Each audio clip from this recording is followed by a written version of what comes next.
আসসালামু আলাইকুম। আমরা এখন আছি রাফসানের বাড়িতে। রাফসানকে নিয়ে একটা পোস্ট দিয়েছিলাম ফেসবুকে, আপনারা বেশ ভালোই কমেন্টস করছেন বা আপনারা বলছেন যে বাচ্চাটার যেন চিকিৎসাটা হয়। রাফসান মূলত জন্মের পর থেকে হার্টের সমস্যা নিয়ে ভুগতেছে। রাফসানের বাবা মায়ের মুখে আসলে রাফসানের কাহিনীগুলো শুনি। আবার রাফসানের বয়স কত? রাফসানের বয়স 2.5 বছর। এই 2.5 বছর বয়সে মানে ওর যে হার্টের সমস্যা, এটা আপনি কখন থেকে জানতে পারলেন? রাফসানের আর 3 মাস হলে আমরা জানতে পারছি যে রাফসানের হার্টের সমস্যা। রাফসান ঘন ঘন ঠান্ডা লাগতো, ঘন ঘন অসুস্থ হয়ে পড়তো। তারপরে ডাক্তার বললো যে ওরে ইকো দাও।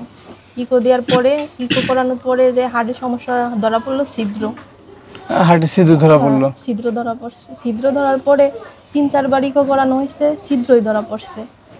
তারপরে আবার অসুস্থ, আবারও ঘন ঘন অসুস্থ হয়, ঠান্ডা কাশ লাগে, তারপরে জ্বর হয়, কাশ হয়, নিউমোনিয়া হয়, অসুস্থ হয়ে পড়ে, খিঁচুনি হয় জ্বর হলে খিঁচুনি হলে। তারপরে আবার ইকো করা দিলাম, তানবীরের খোঁজখবর পাইলাম, তানবীর ডাক্তারের খোঁজখবর পাইলে ওইখানে গেলাম। ওইখানে যাওয়ার পরে ইকো করালো ডাক্তার বললো যে তোমার ছেলের আসলে তো না, হাড়ে ছিদ্র নাই, কোনো ছিদ্র ধরা পড়ে নাই, ধরা পড়ছে অন্য সমস্যা।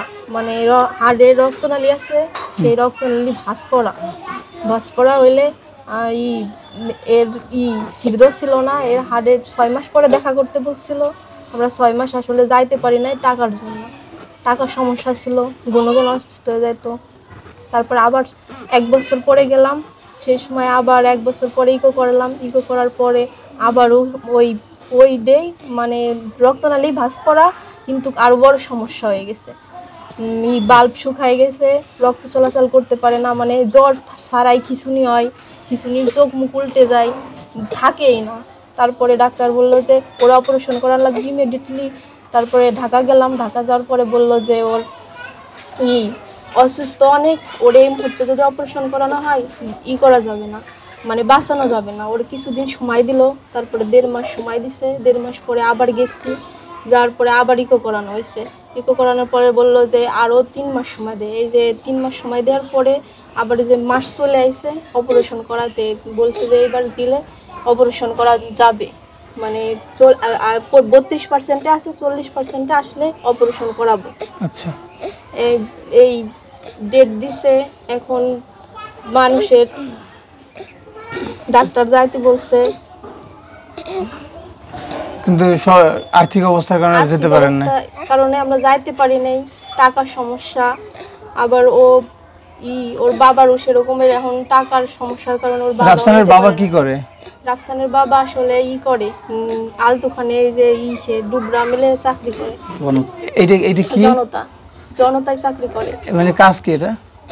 এটা হচ্ছে আপনার জুট মিলে ওয়ার্কার হিসেবে কাজ করে। ওয়ার্কার হিসেবে সেখান থেকে কত টাকা স্যালারি পান? মানে প্রতিদিন হাজিরা আপনার 315 টাকা। প্রত্যেকদিন হাজিরা 315 টাকা, অথচ সংসার চালাতে হয়, আবার বাচ্চা অসুস্থ। আচ্ছা, আসলে রাফসানের বাবা একটা জুট মিলে কাজ করে, সে প্রতিদিন 315 টাকা দিনমজুর হাজিরা পায়। সেখান থেকে তার সংসার বহন করতে হয়, আবার এই বাচ্চার অসুস্থতা, সে হয়তো মানে বাচ্চার এই ঘানি টানতে পারতেছে না বলেই আপনাদের দ্বারস্থ হয়েছে। আপনারা যে যতটুকু পারবেন রাফসানের জন্য রাফসানের পাশে দাঁড়াবেন, রাফসানের চিকিৎসাটা যেন হয়। আমরা যখন আসি রাফসানের মা কান্না করে দিছিল।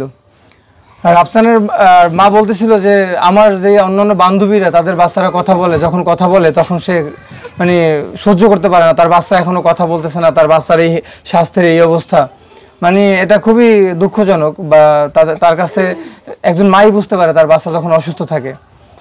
আপনারা ভিডিওটা পর্যাপ্ত শেয়ার করবেন, আপনারা তাদের যে যতটুকু পারেন, 5 টাকা 10 টাকা, আসলে আপনাদের দানেই রাফসানের চিকিৎসাটা সম্ভব। 10-এর লাঠি 1-এর বোঝা, আপনার 5 টাকা, কিন্তু 5 জন যখন 5 টাকা করে দিবেন, 5 জনের 5 টাকা কিন্তু 25 টাকা হয়, তখন এই বাচ্চাটার চিকিৎসা হবে ইনশাল্লাহ। আপনারা রাফসানের পাশে দাঁড়ান। আপনার কিছু বলার আছে মানুষের উদ্দেশ্যে? সবই তো বলছি সেদিন ভিডিওতে, এখন মানুষের কাছে বলার একটা কথাই আছে যে আপনারা আমার পাশে দাঁড়ান, আমার ছেলেটাকে সাহায্য করেন। আপনাদের সহযোগিতার মাধ্যমে হয়তো আমি ছেলেটাকে বাঁচায় রাখতে পারবো।